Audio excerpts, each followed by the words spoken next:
Oh, Steve's here. Ghost Steve is here. I know, ghost producer. All right, what's up? It's JBT. Adam Hill's canoodling with his. Which one is that again? That's Baron. Baron? Yeah. Doesn't look very Baron-esque. Wow, what is this? Wow, I like it. We have a bottom line ticker. This is good. Can we put anything we want on that? It'd be dope. I want live score updates. Well, we need I have somebody to run it.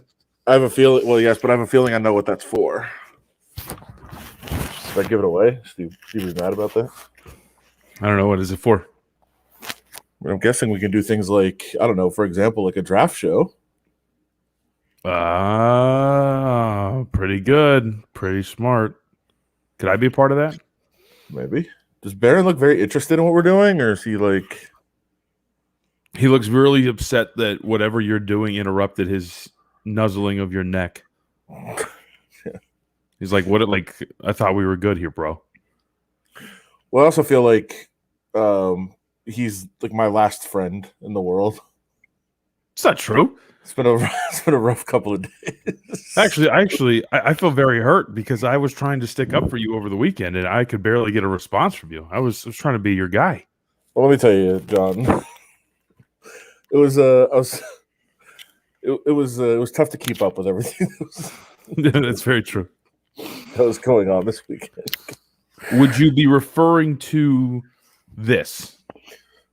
Hey, that looks familiar. Oh yeah, Adam became a celebrity over the weekend. So for those who don't know, this is Dana White. What's his official title with UFC? President. President. There we go. I want to make sure I get it proper. President of the Ultimate Fighting Championship. Unhappy with Adam Hill's story. Dana White tweets, "Hey, Las Vegas, this is our piece of shit local newspaper. Through this entire pandemic, we didn't lay off a single employee." Didn't he lay off fighters? We worked with governmental agencies in Nevada and around the world to put on every event safely, and we choose to bring our biggest fight of the year, he continues, with Conor McGregor back to town July 10th to help relaunch the city. Wow, Dana, thanks so much. God, what a saint. Yet this is how the Las Vegas Review-Journal shows its support for a true local business. Go fuck yourself, LVRJ, and don't bother coming to the fight in July. So, there's a lot to dive into here. First off, he's upset with your lead. So let's start with that. Your lead is, quote, "At least 15,000 people are willing to risk permanent damage or death to attend a live sporting event again." It's according to language in the disclaimer for those attending UFC 261 in Jacksonville, Florida, the first indoor sporting event to allow full attendance since blah, blah, blah. I can't really read the rest. Dana cut it off. Adam, why did you include such a scathing opinion for the first sentence? Opinion? That's what I read. It was a hit piece. It was your opinion. Not very good journalism. So just so we're clear, for those that maybe haven't read the rest of the story, this is a positive story for the most part about sports returning to full capacity. That is, when you read that, as I think you should, and by the way, if you read it in the context that Dana posted it here, I agree. It's fucking crazy. I agree. I'm not going to fight on this. I would 100% agree that this statement in this context is batshit fucking crazy. It's pretty good. Sounds very Florida-esque. Now, the rest of it, as I said, that's according to the disclaimer. And the story is, and if you could see the full headline here, you can only see like 2 words on the headline. Right. The story is more than ready to return.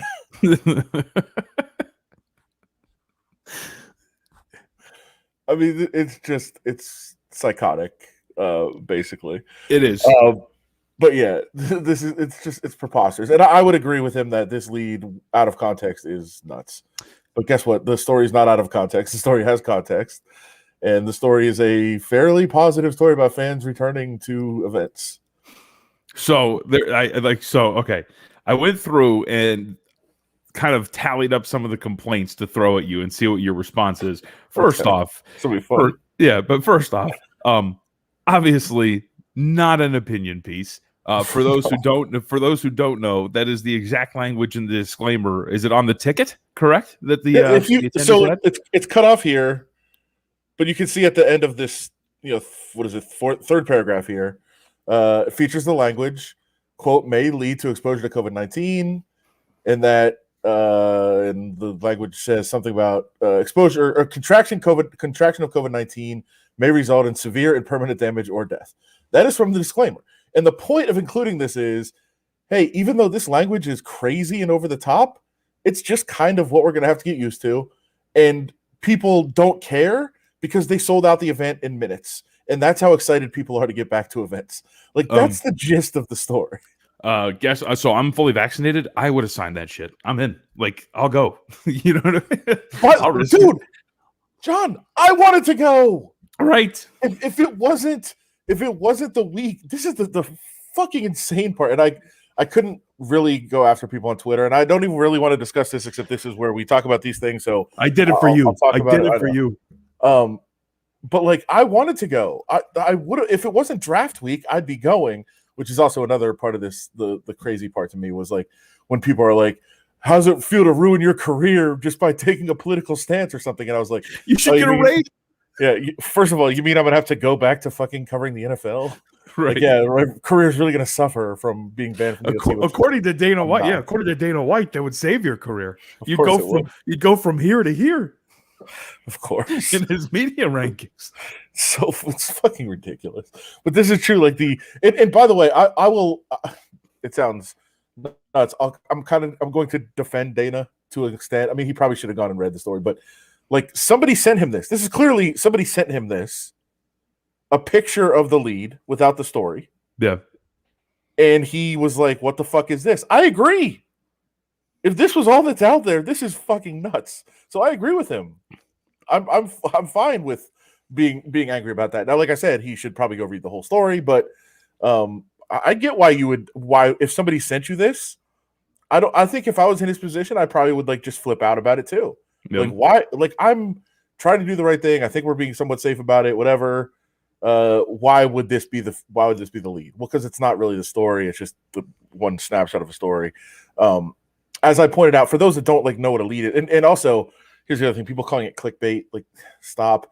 Clickbait would be a headline that does this. Well, right. The lead, you've already clicked. You've already clicked. So it is what it is. What the lead is supposed to do is get your attention to be like, oh, okay. Like, if I wrote, fans are going to be back at the UFC tonight, who gives a fuck? I'm done. I'm not reading the story anymore. When you read this lead, you should be like, oh, what does this mean? And then you read the story like, okay, I get it. I understand what's going on here. By the way, I saw one of my favorite comments that you got was somebody tweeted a picture, like the journalism pyramid, to you. Right. And like, I wanted to respond so bad to be like, yeah, he hit it on the fucking head when he's talking. Perfectly written. So yeah, I mean, so much of this is kind of crazy. But I don't know, man. Like, the army of people was a little bit much. Like, what do you have going on in your life that Dana wants to take a shot at me on social media, and your response is, let me figure out who this person is and just attack them for the rest of the weekend? Like, that's what you have going on in your life. I think we're going to talk to Ryan in a little bit, McKinnell. Mm-hmm. And I made this comment to him the other day of like, do you spend your entire day cooking and just sending us pictures of it? That's what your life is? It doesn't sound very fun to me. I'd rather just go buy food from somewhere. If your life is spent trying to figure out who the author of this story is and then sending them messages, like, I don't know what to tell you. Your life is kind of sad. Well, yeah, 100%. Especially, I mean, if you're spending your free time licking the boot of Dana White, I mean, good God, there's a lot better boots to be licking. Like I said, John, like, and I guess it's not on like, when instead of looking up my name and information about me and sending messages about it, like, you could have just gone and read the story and said, oh, okay, I get the fact that it's not really as inflammatory as it looks like in the lead. And again, if I just read the lead and somebody just sent me the lead, I would probably flip out about it too. So I'm not going to lose it too much about like people that are like, holy shit, this is out of control. Yeah, when you take it out of context, it's absolutely out of control. But like, the example I used to Steve earlier, and I'll say this again for people that weren't listening, I know it's a different audience.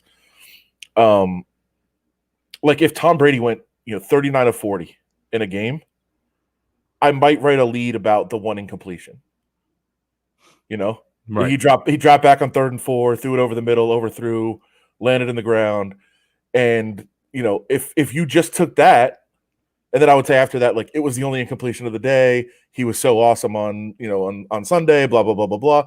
And if you just took the lead and you were like, Tom Brady threw the worst pass of his career on Sunday. So Tom Brady had a great game, and all you can talk about is his one incompletion. Like, yes, yes, to get you into the story. Yes, that's what you do for sure. And then and I could get it in that case if people overreacted to it. I can understand, but it's kind of crazy.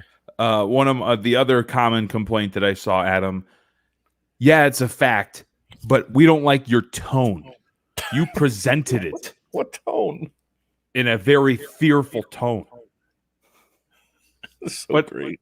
Which one of my responses again was, what tone? It's verbatim of what's on the ticket. Which somebody told me, have you read in the last 40 years, you can present facts in any way to shape a narrative. And I'm like, what are you talking about? You can. But then here's the thing. People are like, one of the things people are attacking me with, and I get this. Like, I understand. I know that I'm whatever I'm saying, and I'm frustrated, so that's something. But like, one of the things people are attacking me with is, this is going to be what's on every ticket now. Don't you understand that? And my response is, yes. Yep. That's kind of the point of the story. If you get to the next paragraph that he didn't take a picture of, what it says is, this is basically what's going to be on every ticket now going forward. We're going to have to kind of get used to this for a while because the pandemic's not over yet, and we are going to return to things, but you have to understand, the next line of this is just standard legalese. It shouldn't be scary to people. Like, but that's cut off of here. So I get that people are like, oh, I missed that part. But again, you have to read a little bit. Like, don't freak out and go crazy all the time. And I know that it's not just him, it's other, there's other right-wing, purveyors of truth out there, including one who guaranteed less than 10 people would die from COVID. In America, and basically put their career on the line from it, and they're still insisting they're the expert on it. That took a shot at me this weekend, Mr. Travis. So yeah, I mean, I get it. I absolutely understand why you would react to seeing this part of the story in the way that a lot of people did. I don't understand why you would resort to saying some of the things that people said. And some of the voicemails, my God, like I would maybe at some point worse than the Marc-Andre Fleury lady. Oh my God, dude. Oh my God. I mean, if Ari has any pride as a producer, he would bother you for those so bad. Yeah, I mean, 1,000 rejoins out of them. And honestly, I'm talking about it right now, and at some point maybe we can do even more about it. Like, I'd rather have it go away. I know, people saw that Dana talked about it again at the press conference on Saturday night. I missed that one.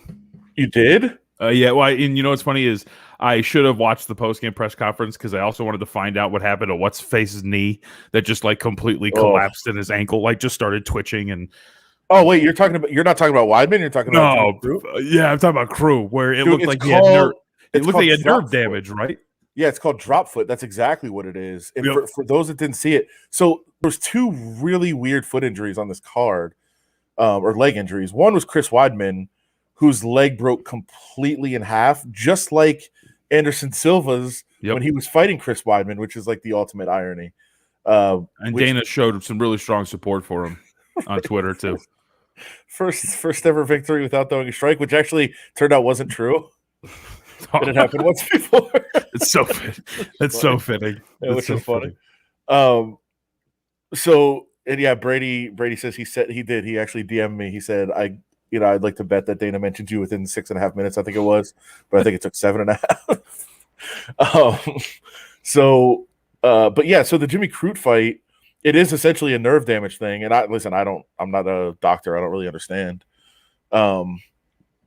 So he got kicked in a certain spot in his leg where essentially his lower leg, like ankle down, just died. Ooh. Is the best way to describe it. Like, it would not react. Right. Just shut down. That he was doing. It just totally shut down.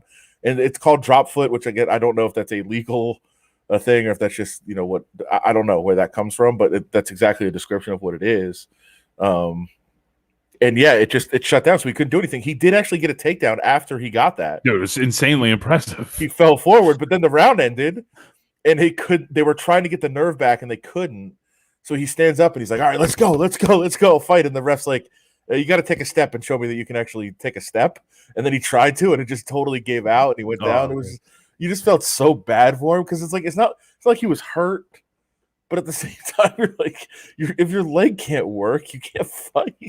Oh, it was so bad, man. So bad. Because when you watch it in slow motion, you immediately see his foot like seize up. You know what I mean? And like it like twitch and go in and that was the part where his foot just goes like at an inward angle and just completely seizes up. Oh man. Look, the leg break was gruesome, but there was something about watching his foot just not work that stuck with me. You know what I mean? Like that stuck with me a little bit more than watching Weidman's leg break. You've seen the videos of Silva, you've seen all the old ones, but that was oddly to me, Yeah, it's just so disturbing. And I know Steve has a video. The other thing Steve is here. Look at him. Oh, it's just a voice. I don't know why he's covering the camera with his hand. Is that what he's doing? Yes, like very clearly that's what he's doing.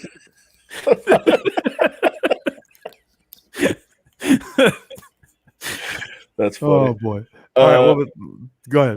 We can play that. I was going to answer this. Will this experience change how you write? I was having that discussion with an editor of mine.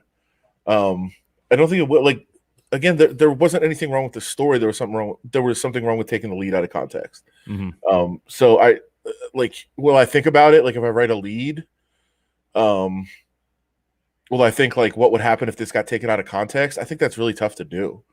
It's kind of like saying, when you're on the air every day, John, or most days, like it's like thinking of not everything that you say, but every series of words that you say. Mm-hmm. Like, would you change? Like, I can't put these words together because somebody could just clip this, and use it against me. Like, I think it'd be really hard to do that. So I mean, I'm sure it'll be in my mind for a while as I'm writing and like, hey, I didn't do this. But again, like in looking at it, like there wasn't anything wrong with the story as a whole. It was when you clip one part out of the story, it looks bad. Yep.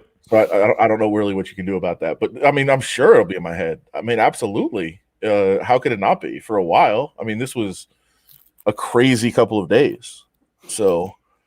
All right, I have one more question about it, but I guess well, can we hear Dana? Steve, can you play it with your hand over the camera? Yeah. Whoa. Review Journal today. I went in on the Review Journal, and let me say this to you guys. I think a lot of us here like Adam Hill and are friends with Adam Hill, and I did not say Adam Hill, right? Maybe you posted the article with his name fully emblazoned in the byline. Because I know that you all have arrogant, smug editors, pompous ass editors who write your headlines for you sometimes, and some of the other bull that goes in there. Okay, is that it? Yeah, that's it. Essentially, yeah. That's ridiculous. Okay, so first off, you wrote the lead, correct? It just pissed me off that the day of the fight to read that in my own hometown newspaper, the Las Vegas Review Journal. Dirty. I thought it was dirty. I thought it was a low blow. Listen. At the end of the day, people can write whatever they want. So can I. True. Steve, can you play the follow up where somebody said that's the disclaimer on your ticket? What's the problem? Oh wait, that doesn't exist. That's great. Interesting. I feel like that would be the immediate follow up to Dana, right? Like, Dana, what's the problem? Isn't that on for every ticket now? I mean, I wasn't there. Would have been great if I asked the question. All right, I wasn't there. So I have one more question for you, and this was also a very popular topic, and you can answer this. I think I know the answer to it, but people are going to want to know why. And the response, hold on, wrong one. I'm going to throw this up. Dramatic pause.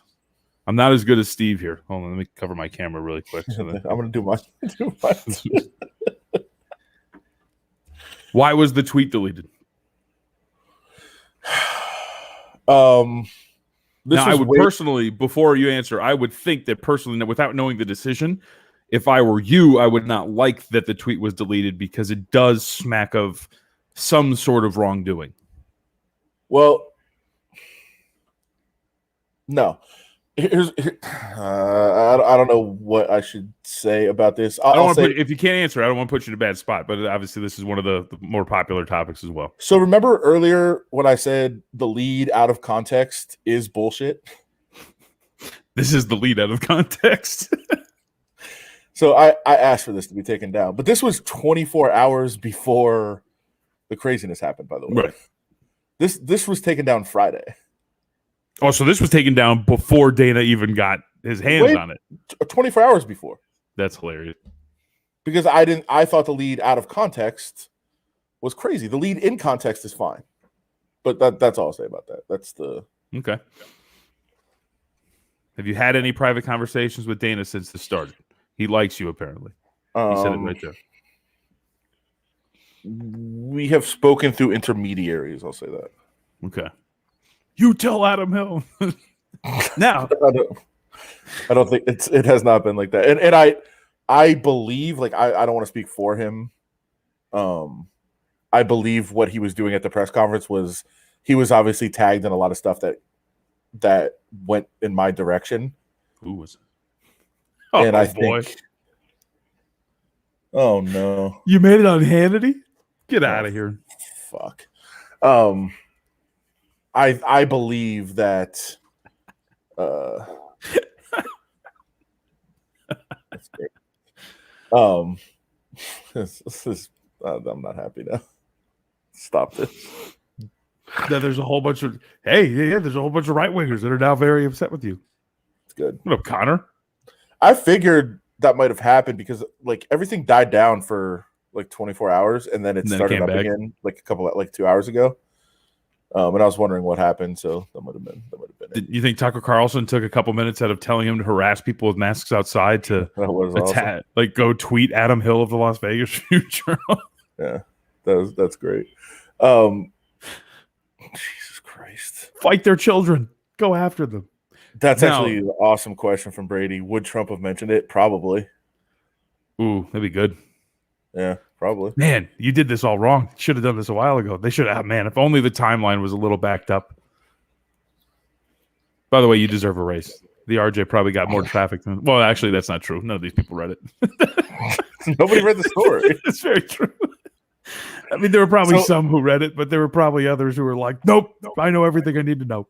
I also said earlier, John, that as I told Steve that the end of the story has my cell phone number. Oh boy! Like I put my cell phone number in the paper. Is that like a desk phone?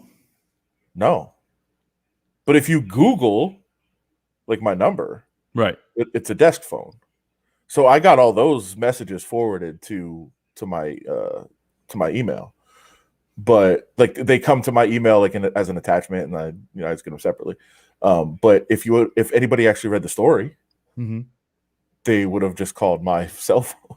So I probably would have got like 1 million calls, but it just goes to show that nobody actually read the story. Ooh, this is maybe a side of that. Now, it won't lead to you being the next John Oliver, but do you get a mention from John Oliver? Would it make it all worth it if you made it on Last Week Tonight? No. I genuinely was looking to write like a creative way to say it was cool that fans are coming back into arenas. So I wouldn't want it to be used in a political manner either way. Like it wasn't a political article. It was, hey, it's cool that fans are coming back. Then why'd you write an opinion hit piece? I mean, like it just doesn't make any sense. If anything, it was a positive. It was a positive piece endorsing fans coming back, which is the craziest part of this whole thing. Yeah. Because when I wrote the results story on Saturday night, the lead was fans were finally back and they were treated to quite a show as one of the best UFC cards in recent memory, blah, blah, blah, blah, blah. And then, of course, people were like, that's not what you said yesterday. I'm like, it actually is. If you would have read the story, it actually is what I said yesterday. But again, like, you can't get too mad at what was it, the Usman knockout? Yeah, we're going to transition to this, the actual fun stuff. With the DraftKings clock outside. What do you think about that? Love DraftKings. But I mean, the greatest company on the planet. I actually meant the logistical aspect of the clock, because it's been there for like the last 5 cards, but that was the first like big arena show with it on there. I think it's pretty cool. I think it's incredible. Of course you do. So let's talk about this. First off, that's just the violence behind the knockout of Jorge Masvidal is so great. It is the cliched sweat flying everywhere, head snapping. Oh, just absolutely fantastic. On top of the fact that I just don't like Jorge Masvidal really that much. I think he's an insanely overrated fighter who did not deserve a second bite at the apple for this fucking title, like at all.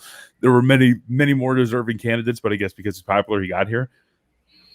Kamaru Usman is freaking awesome, dude. Awesome. He's such a good fighter. And, I get it. It's Florida. There's a lot of, racial stuff behind the booing of one Kamaru Usman. But I would say, too, where was the first fight at? Him and Masvidal? Fight Island. Right. And there was a small crowd, was there not? A small crowd, yeah. Right. So, because he was getting booed there, and he's just not really liked because of his style. But, dude, like, you watch him from fight to fight. Like the Covington fight was all like stand up, kind of a brawl. It was absolutely awesome. And this fight too, like he evolves as a fighter almost every single time, it seems like. Yeah. I mean, I think that's dangerous on some level. Because the whole fall in love with your striking, because even though it's not the best aspect of your game. And it worked because he's a lot better than Masvidal. And it worked. And so I think, a lot of people are results-based thinkers, just like a lot of people don't read stories. And they'll say, what do you mean? He stood up and he knocked him out and he won. Okay. But like his best path to victory is the way that he's fought in the past, and to wrestle and take down. Now, his striking has developed a lot. And that's what makes him so dangerous, is that he can stand and strike, and he is dangerous striking. But if he needs to go back to the wrestling, he can. I've seen fighter after fighter after fighter in covering the sport who has gone from dominant wrestler to I'll show you, I'll knock people out, and they get a couple knockouts, Tyron Woodley, and they decide they're strikers. Ronda Rousey. Yeah. The Betchko hand knockout was probably one of the worst things to ever happen to her. I would argue that, I mean, yes, on some level, but also her coach's arrogance. So she had a coach at Edmund Taverdian who was a boxing guy, and I was in the gym leading up to that Holly Holm fight. I was in the gym with her down in Glendale in LA, and he was telling me, everybody talks about Holly striking. I'm going to show that I've made Ronda the best boxer in MMA and blah, blah, blah. And I was like, okay. Now, in my mind, I was like, yeah, she'll box for 30 seconds and then take her down and armbar her. But she didn't. She went into that fight and tried to box her. And it was Edmund trying to show the world that he had created this super boxer, and he hadn't. And but that is what we're talking about here of, okay, you get a couple knockouts. That doesn't mean you're a striker. It doesn't mean you're a knockout artist. It means it's part of your game, and you need to keep doing what you do best. And so I do think Usman should continue to just beat people the way he beats them. But the development of his striking, and so much credit to him for leaving his comfort zone, leaving the place that made him a dominant champion in Florida, and saying, I need to figure out something different, and going to train with Trevor Whitman in Colorado, who's just a really, really sharp striking mind. And Trevor being smart enough to say, I'll make you a much better striker, and you'll get better as a striker, but I'll also keep you doing what you do best as a wrestler. So just keeps winning, keeps getting more and more dominant. And, I'm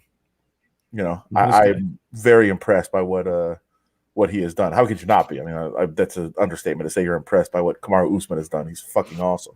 Ryan McKinnell joins us, Big Mac. Thank you for the time, Ryan. Appreciate it as always. Really quickly, and we can include Ryan in on this. Ryan, we're talking about Kamaru Usman, obviously the victory, the way he won. So, Adam, can I make the argument, and you can follow up on this too, Ryan, that the striking, I didn't think it was so much of Kamaru Usman mistakenly falling in love with, hey, I can kind of stand up and do this. It was a game plan thing. Jorge Masvidal even said afterwards, like, I didn't really expect the way that he was going to approach this. I thought it was going to go the same way as the first time, and he stood up with me a little bit more, and thus the game plan coming into this was, let's see if I can stand with him a little bit and catch him off guard and catch him with some of my heavy hands, as opposed to, hey, I think I can do this, and I'm going to go down the path of, Woodley or Rousey and fall in love with my striking when I really shouldn't. Sure. I mean, I feel like he had complete confidence everywhere he went. And I think that stemmed a lot from the first fight. I don't think I was the only person who felt like the full camp was just going to be this great decider. Like it was just going to negate the fact that he dominated the first fight in every single way, from the stand up to the ground to everything. It was a complete performance. This was the exclamation point on that. This was the only thing he didn't do in the first fight, but we've seen everything from this guy. 18 fight winning streak. He's now been tested in the Covington fight, in the Gilbert Burns fight. He suffered real adversity, and then he's come back and in the Covington and the Burns fight, eliminated him, finished him. I mean, he's one of the best fighters we've seen in the last 10, 20, really ever. I mean, he's an amazing fighter, and I don't know if he's getting the credit or not. We operate in a bubble. I hope he is. Adam? I was seeing people just want food talk because Ryan's here. Ryan's here. Oh, we'll get to it. Yeah. I mean, listen, I'm not sure who is going to be able to beat him. I know that what he should do is Connor's talking trash now, and if Connor wants to fight, God, it's a great fight for Usman. He'll win it. Usman minus 400, more minus 550. Like he'll win it. He'll make a lot of money. It's great, and he should continue just going back and forth and talking trash with Connor if Connor wants that. Because Connor, there's no way Connor wants that. God, I really want that, because that would be like Usman in like minus 200. It'd be so ridiculous. McGregor minus 140. Oh my God. Okay. I would get more people calling me a clown. You're just a casual crawling out of the woodwork. Like, all right, buddy. God, I would really pay for that. And you know what would happen too. And McGregor is riding high enough to actually believe that that's a winnable fight in any sort of realm of possibility. It's absurd in every single way. Like he would get absolutely steamrolled. It would be embarrassing. Really quickly before I get to the food thing, because this fight, I thought this card was great. It was. That the way that Rose Namajunas won, because that was the fight I was looking forward to the most. I could not wait for the night. It was the most. I kept telling my wife about it. I'm like, I can't wait. This is gonna be freaking awesome. She was in because the day after the Wei Li Zhang or Joanna and Jacek fight in the morning, I made her rewatch the fight. I was like, you got to sit down and watch this. Like this was incredible. So I was looking forward to it. I could not wait. That was one of the most lightning fast leg kicks. Like one of the I can't even talk. One of the most lightning fast kicks I've ever seen in my life. Like it was like a weird feint where it looked like she was going to kick with her other leg, but instead she stepped in and just whipped that foot up so quick and knocked the shit out of her. And I had a bet on Wei Li Zhang. I thought she was going to finish her. I was so impressed. That was so freaking cool to watch Rose Namajunas win that way. That was one of the more impressive knockouts I've seen. I know it was simple, but I thought it was great. Yeah, and by the way, can I make one point about this fight real quick, which is somewhat funny? Okay. So I don't know how many people saw the build up to this fight and what was going on between them as far as trash talk with better Rose dead than red, bro. And Wiley. I didn't use that as my advance because I thought it was too political and too controversial.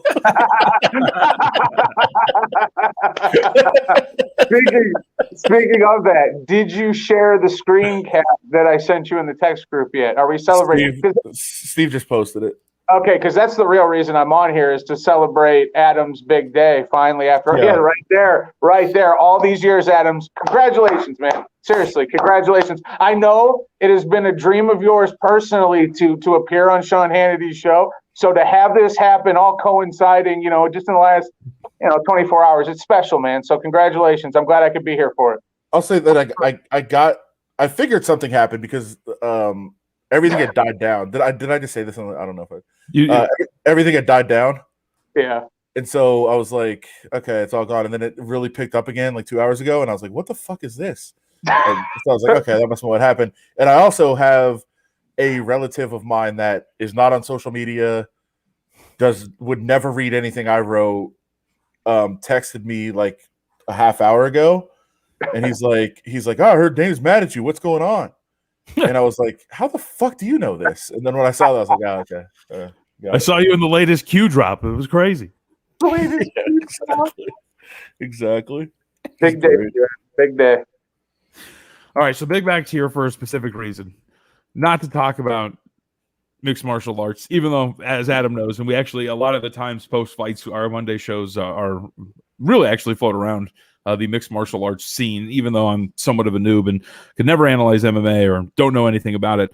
The real reason why Ryan McKinnell is here is to discuss a controversy which was brought up on social media and on Cofield & Company. Accusations are flying.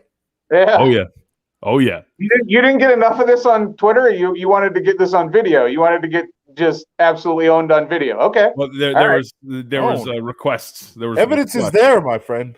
Bro, did you see the raw chicken with the caramelized onions? Pull up the one that I sent you in the crock pot with the raw chicken. No. Let's respond to the allegations first. No allegations. Put up the fucking dude. I'm not going to. I know. What is it? That's Costco chicken. Yeah. Adam. Now pull up the crock pot with all the raw chicken in it. Hold on. We need to address this picture first. Why? We got pictures throughout the day of. Yeah.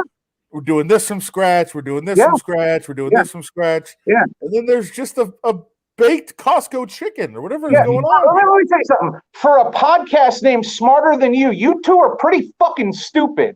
You think I went through the process of making gravy, right?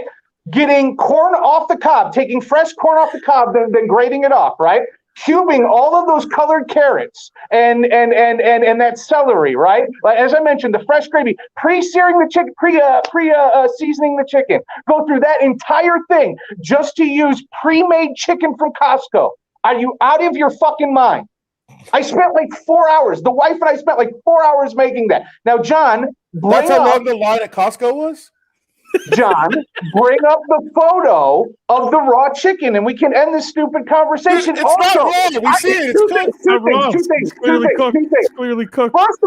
First of all, I was supremely offended at a guy who is just learning how to cook and uses shredded bagged cheese. And I know we're on Cofield & Company late night happy hour, and there's probably a lot of shredded bagged cheese users out there. Yeah, let me tell you, that shit, and I can tell just by a picture you're using that. Secondly, what the fuck are you doing?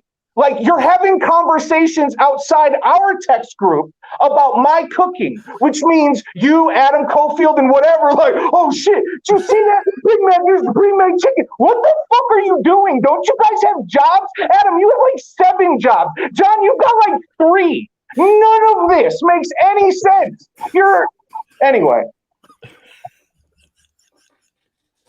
Oh, that's exactly what I wanted. The only conversation we actually had was John was like, "Look, here's a close up of the chicken that Ryan used for his meal. Why don't we talk about this more?" That was the extent of the conversation outside of the group text. This is the alleged raw chicken. Yeah, zoom in on it, bitch. That's raw chicken. Oh, that's another thing I did. We pre-caramelized the onions. So yeah, we went through all of that. Pre-caramelized the onions. Wait. What? You didn't grow your own onions? I don't know. You loser. You laugh. Hold on 1 second. I gotta turn on my computer because I'm on my cell phone right now. I'm gonna dip out. I'll be right back. Hold on.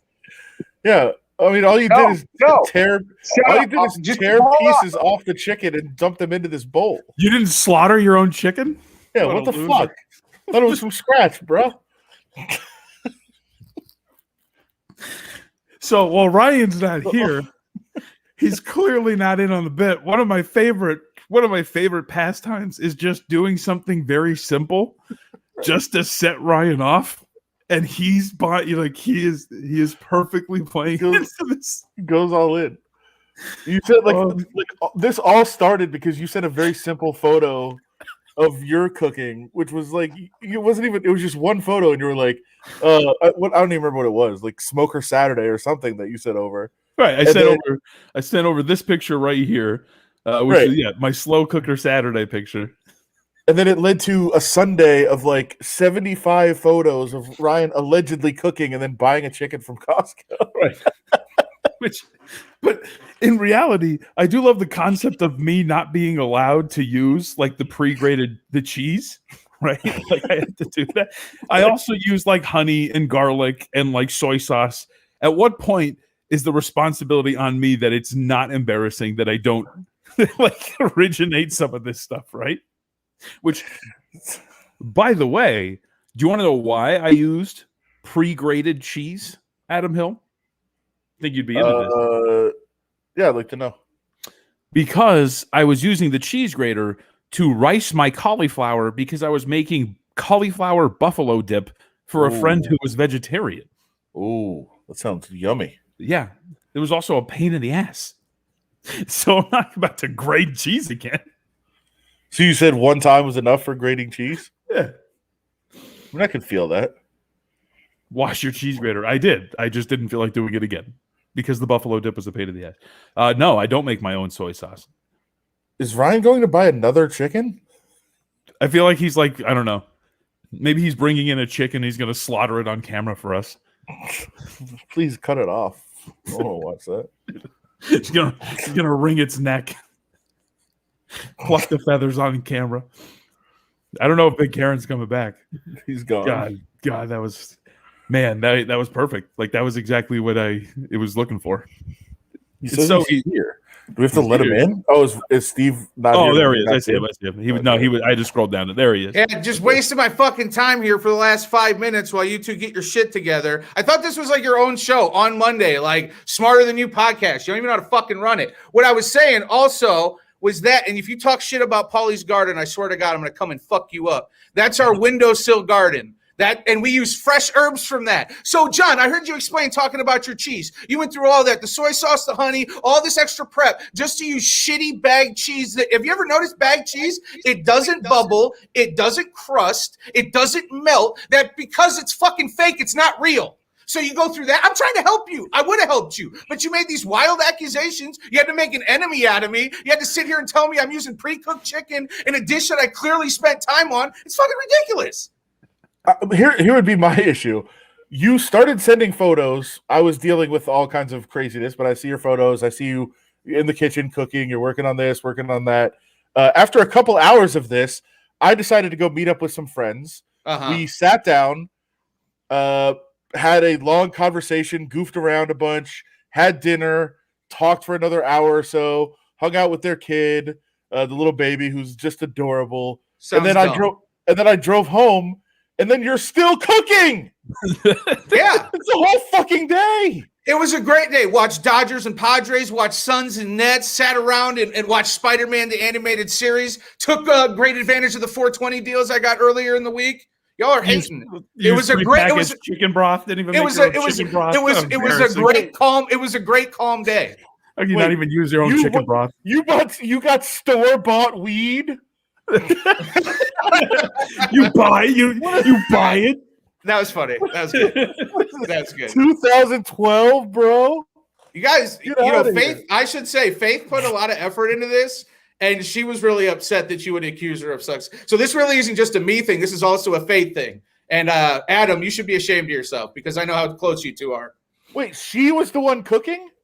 It was a joint. You were taking credit. Oh, it was a joint effort. It was a joint. It always is. No, was there under oppression that I wasn't cooking with my wife? Yeah. That this isn't a happy household and we are sharing obligations and duties? Other than her dainty wrist in the photo, you were taking all the credit. Oh, get the fuck out of here. It's true. So wait, okay. Just to be fair, who bought the chicken? Because that's who gets credit for this meal. Oh, Faith shops for everything. I never go to the store. Ever. She's laughing now. She's she's the one that bought the chicken, so she gets credit for this meal. That's good. It didn't take fucking 8 hours to cook. We were chill. We were hanging out. I didn't know these bitches were gonna take my photos, my personal information, and just lay it all out across the internet and to get critiqued. I should have known though. Cofield. Who cut the vegetables? That was with a dicer, but I did buy it. Dice them yourself? Oh yeah. No, this is a life changer. It's like this great thing that you push down and it dices the shit. Oh man, wait. So at what point where's the line drawn? So you can't use store-bought cheese, but you can use a slap chop to chop your vegetables. It's an issue of quality. The ingredients. I use quality ingredients. It's not about the technology and the means to get to what I freaking need. I agree with Truth from Duluth. I'm high like 99% of the time. So no, I don't handle big ass knives in my kitchen. I've learned my lesson. I'm 37. I think Brady meant chefs, not chiefs, but great Brady, good job. Yeah, no, I'm not a chef. Never claimed to be. I'm just a fat guy who really likes food. I mean, I had a great meal. I had a great meal Sunday too at Balboa. It was delicious, and it didn't take 8 hours, and I have to share photos of it all day. It was wonderful. Yeah, well, whatever. You also don't appreciate quality or tact or a little bit of time or patience. I do. It was delicious. You suck. So here's a question: next time I make cauliflower buffalo dip, do I have to grate it myself? Can I use a food processor? Is that okay by Ryan McKinnon standards? That's actually a G move. I was really impressed with that. No, I agree with John Carvelli. By the way, way too many onions. What are we doing? That's celery. That's celery. Thank you. Yeah, no. By the one of my favorite comments from the group chat, I think it was Ari, who was just like, "Are there purple carrots?" It was good. Yeah. See the ginger ale Zevia right there? That's what's up. Wow, you don't make your own soda? No, man. That's for the cocktails. Get a soda stream, bro. What are you doing? It is actually fucking incredible that I have not somehow like transitioned to artisanal sodas or some shit, and I like carry around my own fizzy water to people's places and houses. Like, what's up, Cofield? Oh, don't worry, but I got my own soda. Make it here in the corner. I would do some dumb shit like that. Before Ryan gets out of here, we do have to get to the root of the issue here, and Adam knows what the root of the issue is. That I hang out with idiots? I believe that Ryan actually saw my picture on Saturday of my slow-cooked pork and was like, we got to cook something on Sunday. I got to start sending pictures to these guys. No. I got to one-up this guy. I think they probably already planned to cook. I think all the photos were a result of your photo on Saturday, though. That's fair. So the photo, yes. The photos weren't planned. Yeah.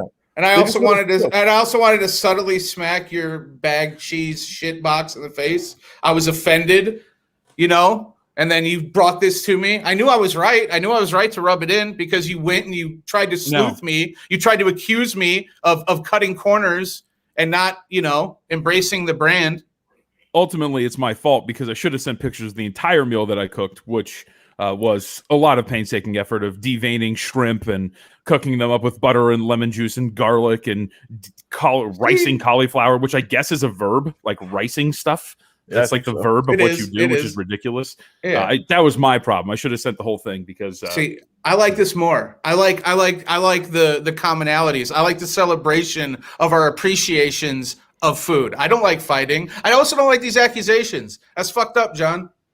It's not an accusation. There's literally a fucking chicken. There's a chicken in the picture. There's types of chicken. There's never been like a chicken soup in someone's fridge and a whole chicken. There's never been a chicken pot pie and a whole chicken. There's never coexisted two different chicken dishes in someone's fucking refrigerator at the exact same time. It wasn't in the fridge. It was out on the counter, Ryan.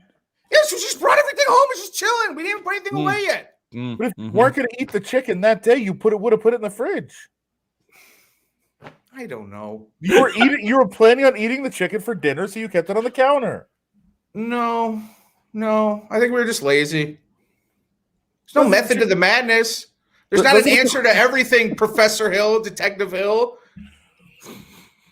I like that you said John's not a good sleuth when clearly he is. Of course. Noticed it right away. He found it. Then he zoomed in on it, and he did the thing where you But then right there, I proved that is not the raw chicken's right there. John keeps going over it. I'm a real shut up. I'm a real gumshoe, you know? Sniff that out right away. Gumshoe's an underrated word. The only reason I know that is I think in the Carmen San Diego game, that was like a difficulty level. It was like gumshoe, and I looked it up. I was like, wow, that's a really good term. It's the name of the contestants. Is it? Yeah, they would say like, great job, gumshoes. Why is Freddie Gibbs trending? Uh-oh. Get the fuck out of here. Stop that. I hate that. Let's see. I'll click on it. Let's see. It's loading. Cox went out. Let's see. Freddie Gibbs debate. Being a crackhead is a choice. Having mental illness isn't using your brain. Wow, it stumbled into something here, huh? Is Freddie Gibbs a crackhead? I hope not. I mean, it's from context. Can we get, this opens up a bigger topic here. Can we talk about how shitty trending topics are on Twitter? Because every time I click on one, I can never find out what the fuck is happening. Ohtani's trending. Well, that's because that's the ultimate debate. What do you do when your pitcher absolutely sucks, but he keeps scoring runs for you when he's in the lineup? Just getting toasted. But then all of a sudden he comes to the plate and I think he had given up 4 at one point, but then plated for himself. Like, what do you do if you're Joe Madden? Yeah, I can't find out why. I'm still trying to figure out what's going on. Threatening to knock people out. I see that. Here's this. I don't tell grown men to shut up unless I plan on knocking their teeth out. Who's next? Well, actually, I'm going to look something up here because I think Freddie Gibbs did he not tweet out the video of the was it the Holiday Inn worker? Did you guys see the backlash from all of this? I don't think so. I'll get the video because there was a Holiday Inn worker who was recorded by a patron. I did see it and said he was like his life was over. Yep, there it is. There it is, right here. Yep. I haven't watched it though. He just looked very distressed. Looks like John Ralphio from Parks and Rec. It actually really does. He does not act like John Ralphio though because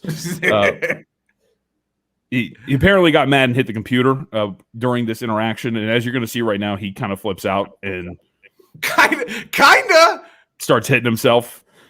Now, it has been pointed out a couple of times. That's Ari trying to fight her drops every time. That's him. That's little Ari inside his chest, just doing the shit that he can't do. I don't know who Veronica Mars is, but if she's good at something, I'll be it. She's a gumshoe. Oh, she's a gumshoe? Okay. Think so. Regular old gumshoe. Wasn't it, what's her name? Kristen Bell? Yes, I do know Mars? that, yeah. Okay. So Brady, this looks fake. It's not. So apparently this is a pretty interesting topic. I didn't want to bring it up today because I think there's a lot of layers to this. But apparently this guy is suffering from mental illness. I think he is also on the spectrum a little bit. He has come out since he's been identified and talked about it on Reddit and social media. The guy who was filming him allegedly called him a faggot right before this. He is a homosexual. And so he had a mental breakdown and really freaked out, quit his job right after this. The manager stuck up for him. But it stems from this big conversation. And, Xavier Pope, I don't know if it was a bad take on this, but there was a very big conversation around this whole entire interaction because Gibb tweeted this, right? Somebody make sure this white boy doesn't have a gun. A lot of people were accusing the kid of racism because the guy who was filming him was black. So I think there was like all of this big like hoopla over this interaction. Sure. And it seems to me that the kid has some problems, and probably if you're getting called the F word like that a couple of times and you're at the end of your you're at the end of your rope and you have a mental issue, might be a victim here as opposed to being the aggressor. Yeah. Yeah. I mean, listen, that's that's obviously not good. Now, to whose point ever was Freddie Gibbs about not getting him a gun, there is a larger question or a larger discussion about mental illness and who can access firearms and all that good stuff. So I don't know if that was Freddie's. He was trying to make a larger point about it. I think he was just making a joke, but I didn't see what Xavier said. What did Xavier say? Well, Xavier was talking about the same thing, like I'll pull just up race. Yeah, I'll pull up just race. Okay. I don't want to put words into Xavier's mouth because Xavier's very good on a lot of these topics. Good luck finding this one, bro. He Why? tweets 1,000 times a day. What are you trying to do? You Want have to no bet? chance here. Let's see if I can find it. Let's see if I can It find is fascinating how one video like that can grab the attention, at least for 24 hours, of a nation. So many people can comment on it. And yeah, I mean, like I saw it, but I didn't watch it. You know what I mean? Like after you started talking about it, I was like, oh, yeah, I saw people were talking about it, but I didn't engage. I found it. It's amazing how like somebody could just post something about a story that they don't like and how it can capture everyone's attention for 24 hours. Yeah. Yeah. So this is what Xavier tweeted out. You know, the quote from the guy. You know, you ruined my day. You ruined my whole life. Employee malfunctions after making a mistake with a black guest. He actually did delete a couple of tweets that he followed up with this. And then ultimately came back down to, which a lot of people were asking him. One of the tweets that he put at the end of the thread was, "It's a shame that the hotel put these two in this situation," which received a lot of backlash, which was the hotel didn't put these two in this situation. The man recording the video put these two in this situation. So it's ultimately what came of it. So there's a lot. I personally, when I watched the video, I was a little disturbed. Like the kid clearly has some problems. Yeah, for sure. For sure. And that's the other thing. Like we're all kids of the 90s. So we all know kids like that. Even if like, I mean, shit, I've probably lost it a few times. I mean, I don't know if I've rammed my head into a computer monitor, but yeah, man. I mean, especially with quarantine and people like him, I don't know the fella's name, but people that are risking their lives in service industry positions to serve people food and check them into hotels, and you get people berating you every single day to make $10 an hour, and people on the strip are like, "Oh, I'm having trouble finding people to come back to work." Well, I wonder why. Maybe if you actually paid your employees a living wage, this wouldn't be an issue, and you wouldn't have people freaking out and losing their shit and living in despair. Maybe if you just increased the, the pot a little bit, so to speak. You libtard. Yeah. Well, better dead than red, Adam Hill. Better dead than red. Ooh, really quick. I do like that he was fixing his hair. Yeah, afterwards. Well, it kind of like speaks to the seriousness of it, right? He just went through all that and he's like, all right, we're good.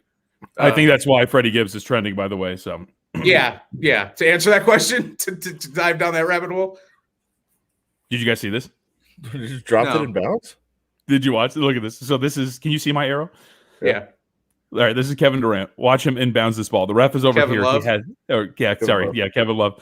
The ref is going to give Kevin Love the ball. Fuck out of here. That's how he inbounds. What? Dude. I don't think Kevin Love is happy in Cleveland anymore.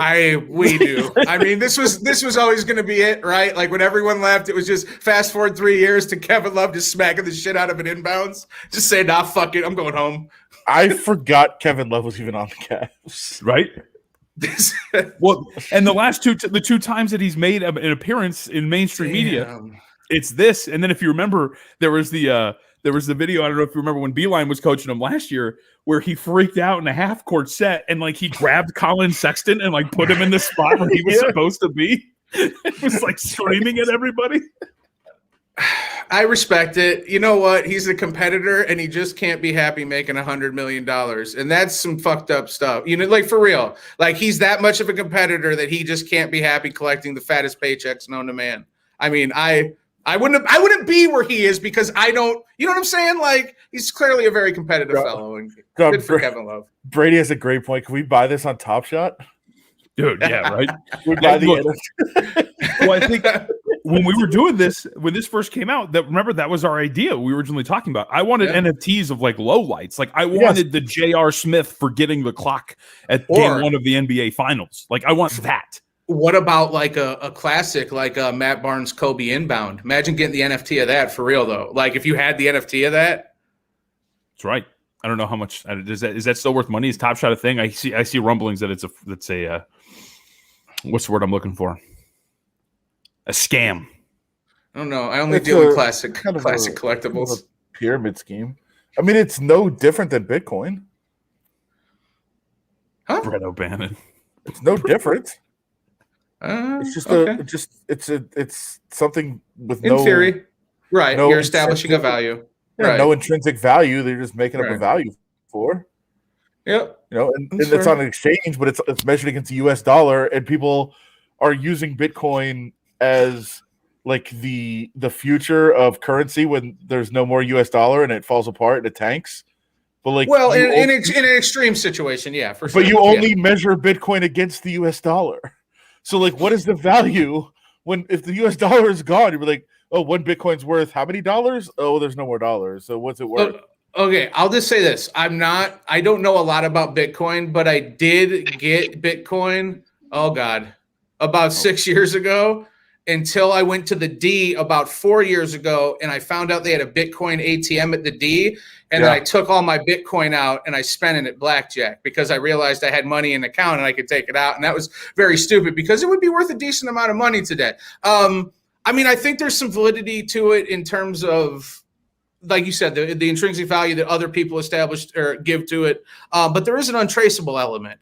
It is an untraceable cryptocurrency. And I think there's some value in that as well. It doesn't all just hinge on, it's going to overtake the dollar when there is no value. It does hinge on whoever has it saying how great it is so other people buy it and make the price go up. But bro, when I saw that at the D, a Vegas casino 4 years ago, I'm not saying it's the be all end all, right? It's not like, but it was a signal that was gaining legitimacy. And here we sit 4 years later. If I wasn't a degenerate and didn't be like, whoa, I got money in my Bitcoin account and took it out, I'd have like 20 G's right now. More, be nice. I'd probably just blow it on something stupid. But I was going to say, you probably would. You had like 1/3 Bitcoin? Probably buy some action figures. What? You had like 1/3 of a Bitcoin? I don't know what I had. I put like $300 in 6 years ago. So I don't know how much the Bitcoin was worth then. But if you look up how much a Bitcoin was worth 6 years ago and what it is now, it was probably like 1,200 and now it's like, 55,000. So I got like 55 times my money.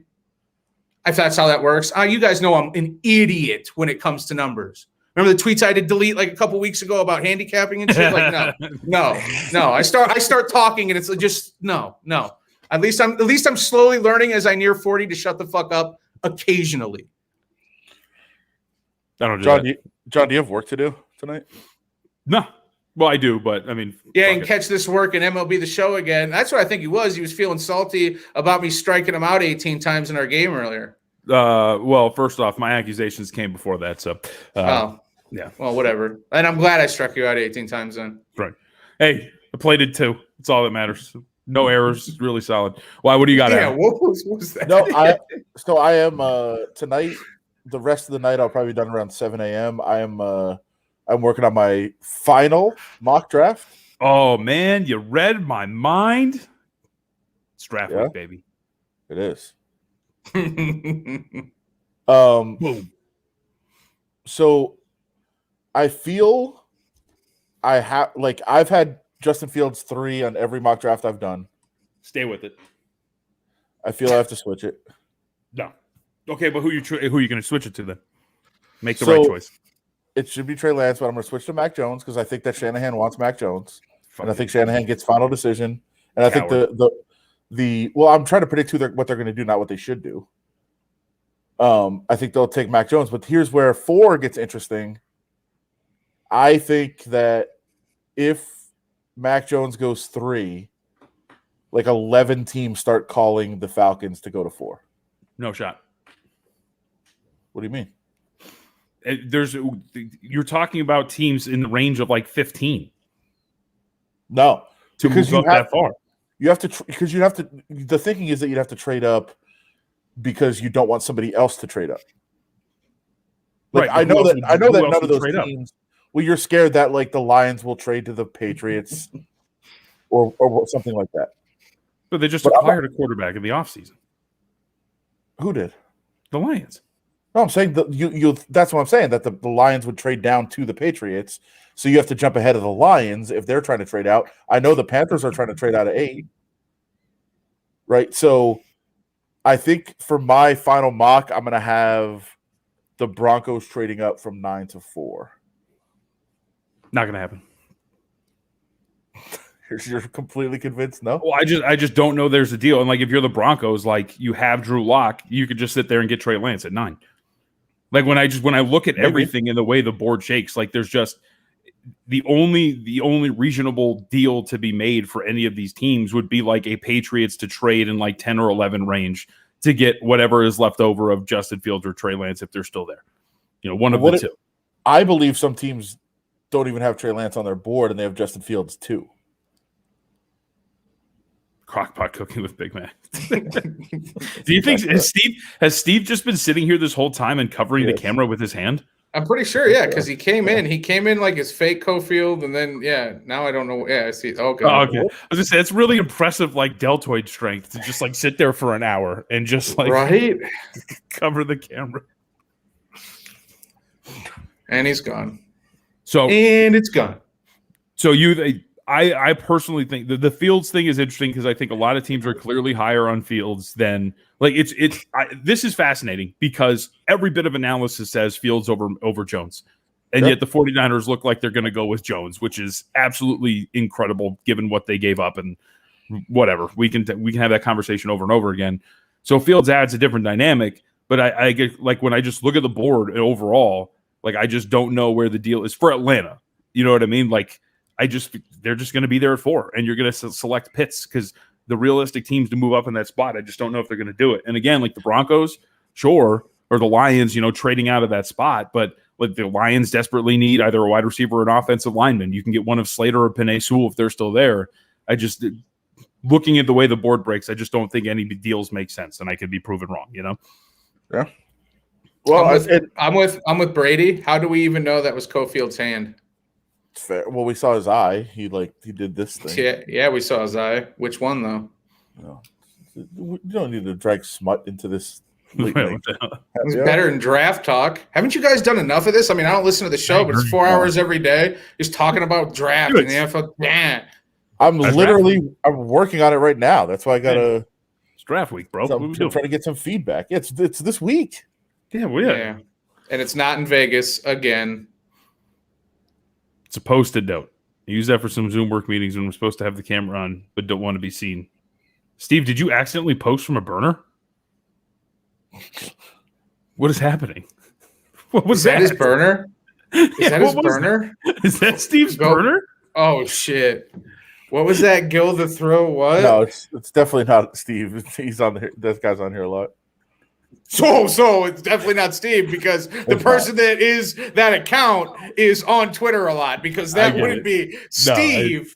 It's not that. Gil is saying he does that as he's using that strategy, the same strategy. Let's see. I heard Fields has seizures. That's very true. I heard Mac Jones had 2 DUIs. Apparently that doesn't matter though. He's a spoiled tennis. What college quarterback D1 doesn't have at least 2 DUIs, guys? Like Justin Fields. Justin Fields. Justin Fields. By the way, I do love the, Justin Fields. Just another typical can't read defenses. Does he have the IQ for the NFL? He's like a borderline Rhodes Scholar candidate.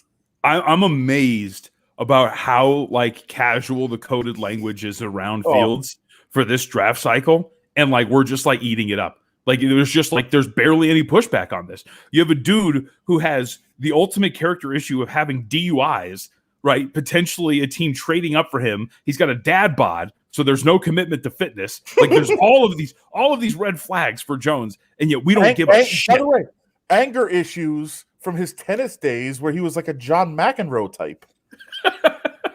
That's the content I'm here for. I hope that's getting in. I hope that's getting in something you're writing. I want that. Yeah. Dash, long dash, and then that little nugget. Oh. I'm trying to be a little more careful in my writing these days. Yeah, well, don't let it get you down, buddy. Okay. Now this is ridiculous. This seems like something a burner account would say. Steve absolutely sounds like a KD burner type guy. In fact, I'm almost positive he has them. I've actually had conversations about which accounts are Steve Burners. I guess about all the time. I have my top 3. I have no confirmation, but I have my guesses. Because Steve doesn't get to say what he really wants, and he has to have that cathartic output in some way. There's no way he can just keep that shit bottled inside, tweeting show updates at 5:00. Tune in, Big 5. No. That's not what Steve wants to tweet. Steve wants to tweet so much more. So he's definitely got burner accounts. I guarantee it. Justin Fields really isn't going 3. And the fact that you guys are just moving on from it just makes me almost 100% know that Gil the Thrill 69 is Steve Cofield. Like I'd almost put my pinky on it. Like I'd put a digit on it. Like Gil, if you put like 100K against my pinky, I think I'd be with it. Gil, could you post a photo of yourself holding a rotisserie chicken with today's newspaper? Yeah, so we know it's you. Proof of life. Yeah. But not one that you're going to eat. One that you just have on the counter that's totally not the chicken you're actually eating right now. What the fuck is this? What? Ari? So to answer this question, Ari asked me this morning by email if this person was getting drafted or if he has a chance to get drafted. It's a whole long story about building a relationship with an agent or whatever. But he asked me that, and I was responding to a different email, and I just said, cool. And then, I can see you in the corner doing you think you're cool, and you just again, I was scrolling through like all these hate-filled emails. And, sure, like, it was awful. Sure, yeah. And so I just said cool, and then apparently I did not realize that I responded that way to incorrectly. And then he did follow up later tonight, and I forgot to get back to him on that. So he's trying to ask a question right now that I was supposed to have answered off air like 14 hours ago. So you've upset a lot of people in your career. I've upset a lot of people in my career. I've had some great weekends of death threats, and the DMs were coming heavy. Was this the most death threaty weekend in the history of your career as a sports writer? Oh yeah, yeah, I had a feeling. Oh yeah. Yeah. Here's my question for someone who gets death threats. Is it specific? Or is it just like, I'm going to kill you, bro? No, if it was specific, I'd be a lot more paranoid than I am now. And I'm still pretty moderately paranoid. Well, it's on the heels. It's on the heels of, I put it out last week. There's somebody on Twitter that tweets at me 5, 6, 8, 10 times a day sometimes. At least once a day tweets at me and is very, he's obnoxious. I'll just say that, or her, I don't know. And what's the account? Just by coincidence, I want to follow him. Could give him some support. Just by coincidence, last Thursday, what's the account? Tweeted at me like, "Hey, if you keep this up, like I know, like I also live on Dean Martin. I'll come, pay a visit and tell you in person, or something along those lines." Mm-hmm. Just by coincidence, that comes 2 days before. I'll tell you, this person probably tweets you guys too. I think it's like MTBHI. It's Jammy is the name. No. I blocked that dude. See, that's your thing. That's your yeah, no, I know who he's talking about. Yeah, fuck that guy. Jammy. Yeah, that guy. Yeah, no, Yeah. Nope. Interesting. Continue your story. Yeah, but just by coincidence, they made that tweet or whatever it was, like some kind of vague, like I know where you live tweet. And then all the death threats come in this weekend, which like I was thinking back, like, okay, this person didn't necessarily tweet at me during this, but I was like, oh, there was one at me. I just saw. Really? Oh yeah. It's tweeting at Gavin Newsom. This one? Tucker Carlson retweets and yeah, that one. Yeah, there you go. Yeah. Predictable. Be one of them educated words. Interesting. So yeah, this person. Did you see the account from those? I'm not going to mention their name, but those media guys that said you should be thrown in jail. We should start locking the media members up and throwing them in jail. Yeah. Did you see that one? Okay, I'm not going to mention them by name, but I thought that was a nice cherry on top. Adam, really, you work for a newspaper that loses $2 million. You took your personal position on the coronavirus with that piece. That's just ridiculous. Literally the dumbest people. Like so dumb. I'm not as.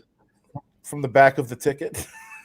I'm not as popular as you guys, but I want to show you something because I did get something over the weekend. Nice. Actually, nice. I was actually really impressed. I got this. This is you from Joe Edwards. Okay, that's kind of incredible. It's like I would actually. I mean, it's a meme. Clearly, I mean, it's a Chan meme. I don't know. Yeah. I responded with LOL. Yeah, I mean, that's warrants that. That's not bad. I mean, yeah. It's a cat pooping in what is, I guess, the litter box of my brain. Yeah, I mean, I think we all you got death threat. I mean, we have people come after you and threaten you. It's like it's an inherent part of the business. And yeah, you don't give a shit. You're like, I'm never going to see you. I'm never going to meet you. I'm never going to know you. I don't care what you have to say. I don't care about your opinion. My job and my life are awesome. Say what you want. Boo hoo hoo. Yeah, your memes and all that shit. DM all you want. My DMs are open. DM away. I'll read some I will, some I won't. The closest thing I got to a threat was a local media member tweeting at somebody to punch me in the face when they were in the building instead of I know him. I know him. Yeah. Some more stuff came up with him last week, which I didn't even want to address it, but I was like, "Oh yeah, motherfucker! Oh yeah." What happened with him? Was it him coming to beg for a job at the company he said 2 years ago? Yeah. No.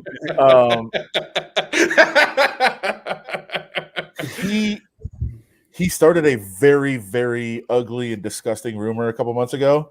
Oh yeah, and was called on it by some people, and then said that me and you started it. Oh, me? Yeah, that me and you had started it. That he started it, and he said me and you had. Which I was like, fuck you. The karma that dude has around the city, like the black cloud that hangs over him. Like, he's the type of dude that could get caught in a car fire, and I'd be like, like, that's not the type of energy you want. That is a bad human being. Did you, John, did you just get the email I sent you? Let's see, probably. I sent you a very like, this is one of my favorite ones because it's so incoherent, and there's, like, no rhyme or reason to the direction they're going in with the email. But, like, they worked in every possible insult they possibly could. Can I show it? Like, sure, yeah. I said it's to post it. Like, so virtue signaler, cuck, fat boy, like just all the hits. Oh yeah. Also all caps. Take your maggot boy, liberal, dick sucking, ass licking, comb swallowing, fucking gutless, spineless car. It's like when Chevy Chase loses it, whatever. And he at the end of Christmas Vacation, he's like, "That scum sucking 2-bit," but it's it's like that, but way more vulgar. Well, I like that a pedophile, but it's spelled wrong, which I don't. I mean, so many of these are spelled wrong. But I'm a pedophile, and then like later, I'm also a child rapist, which I'm like, I mean, okay, there's nothing wrong with licking ass if it's the right person. Closer together. Motherfucking child rapist, scum, puke, piss, shit, vomit, libtard, weasel, commie, piece of fucking rotten, smelly, stinking rat. By the way, I like that among all these insults, just liberal. Like, bro, that kind of slaps though, right there. This little line right here. Yeah, that bar, that bar, John. That's a weasel, commie, piece of fucking rat, libtard. Yeah, that's good, dude. It's good. It's like someone breaks into your trailer. I actually agree with all these things. I would have just sent them to you in lowercase. I think it would have been more effective. Yeah. Just better grammar. I did accuse it of being Cofield's burner account. You PD file. That was we all know that's Gil the Thrill now. Yeah, that is 69. Gil the Thrill 69. Steve, just stop. We know. Everything caps. Steve, just stop trying to tweet through it. It's okay. Yeah. Now every time Gil comes on, I'm just going to accuse him of being Steve. So good. Yeah. Everyone's Steve. Everyone's Steve to me. Every account that I haven't met in person is just potentially Cofield. What's a Vok? I mean, the C is next to the V, so yeah, it was clearly cock. There was also clearly like where he spent certain times on like certain part of the keyboard, like he was hitting the S's and he was like scum sucking shit bag rats, and it was like R's in the S, and then he'd move over to the right side of the keyboard, and like there was definitely a lot of crazy in there. I want to know if there was like at some point, do you think he wrote something? He's like, no, that's too far. delete. No. I don't like that there was no rhyme or reason. Like he wasn't going in any particular direction. He was just typing insults over. I think he did know that he was ending with pig. I think he knew he was going to hit you with pig at the end. He was like, "You scum sucking F-word piece of shit," and then pig, and just laid it just right in your face. I would just prefer like a little more well thought out. Like I got so many that were just "you're an idiot" and like 90% of it was "why you are," which made me laugh. Oh yeah, those are funny. But like, you're gonna so you took time to track down my email address just to type "you're an idiot" and spell "you're" wrong. Right. Like, come on, man, get it together. Give me a little more effort into it. And like this person didn't even have like a theme. It's too buried in there. But one of the most ironic and wonderful tweets I saw was when I was in the conversation with one of them. Because I would just tweet to people. I'd be like, what was the opinion in your piece? I would just ask, what was the opinion? And nobody would respond. Right. And one guy was like, it's the first sentence. It's right there, bro. And I'm like, that's not an opinion. It's literally the language that was used in the disclaimer. And this lady tweets and she responds to me and she's talking to the guy I'm talking to. And she goes, just give up. They'll never really understand. They're too deep in. And I'm like, dude, come on. Like, you can't write it. You can't write it. You're talking about yourself, lady. But So, again, like, it's fired up, like, in. Good one. That was the best insult you got. Yeah, somebody did call me somebody calling you a ninny. That's so good. This is kind of stereotypical, but I'm going to do it. They were British, right? I don't know. The person who called you a ninny. You did go international. Once Dana hit send on that, I mean, it was a whole plethora of different nationalities and peoples. And yeah, I'm with JVT on that. It was definitely a someone from the UK. A Brit? Yeah. For sure. Yeah, ninny. Yeah, nene. Oh, it was quite a deluge, by the way. You should have one show a month ironed out for where you just take all your hate mail and you just do an hour and you just do this and you make fun of people. Well, the voicemails would be great. Oh, that's right, because you have your phone number. Well, yeah, but also like I get the when you call the newsroom number that's listed for me, I get an attachment in my email with the voicemail. So I've got a bunch of those. I completed them at some point. I mean, honestly, like I talked about it here because I know that our listeners here are close and they I'll share this with them. But I don't want to talk about it. Like I don't want it to continue. I just want it to end because I get it. Like I said earlier, I don't even like as frustrated as I am, and I want to fire back. Like I don't blame people if you just see that lead.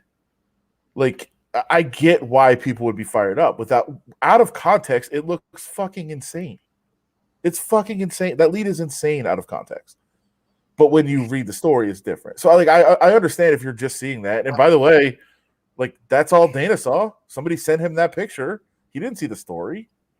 So like I understand if you don't see the rest of the story, why you would be fired up. I kind of get that. I don't get why you would then take it to the next level of tracking people down and harassing, fucking sending crazy shit to them for the next 24 hours. But I mean, I get why you'd be like, what a fucking stupid story. Like, why would you say that? But you just got to read the rest of the story.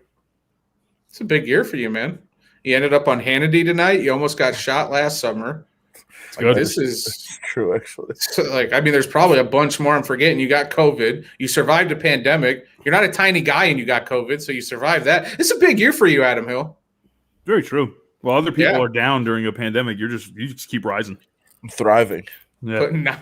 Making notches in the belt. Survive this. Survive this. Fuck you, Dane. No, I'm not going to say it. You survived Hannity? So have you been blackballed? You're not going to go to the McGregor fight? Credentials revoked. He's going. So I actually I will say this for our close friends here that are listeners. I'm trying to figure out a way to go Saturday. The reason I can't isn't because I'm banned. It's because it's draft day. So I'll be working on NFL draft stuff. So I really can't go to UFC, but I also don't want, not that I care that much, but I don't want everybody to be like, oh, see, not at the event. It's in Vegas, whatever. That's tough. So now you want to do it because it's a city. Think about this though. In the minds of some, Adam being forced to cover the Raiders would be a step down. Right. From covering a fight night card. That's what I mean.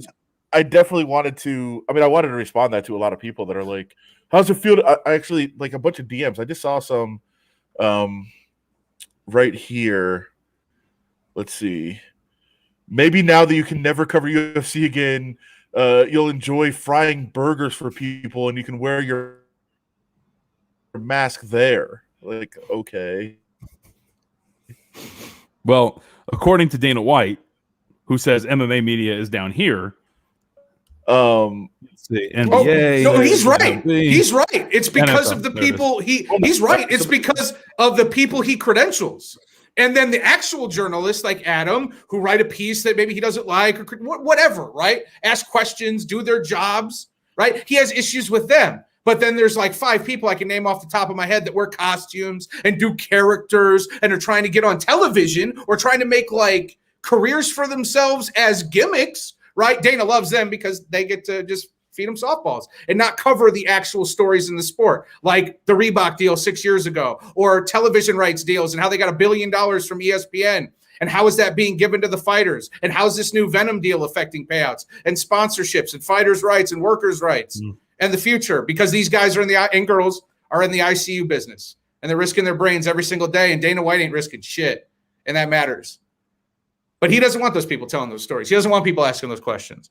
Never has, never will. According to Dana, it's a raise, Adam. Yeah.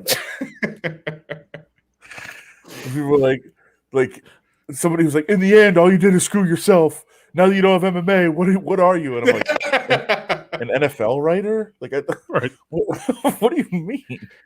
Like, I cover, and that's the best. Like, you just come into our sport and trash it. Like, I cover UFC because I fucking Come love into it. our sport. Right, I love, like, by the way, and this is, I don't want to open this can of worms because I do have to get to work. But the other thing I noticed over the weekend, by the way, because we always have the gatekeeping of, MMA fans, our sport, like you mentioned, all this kind of stuff.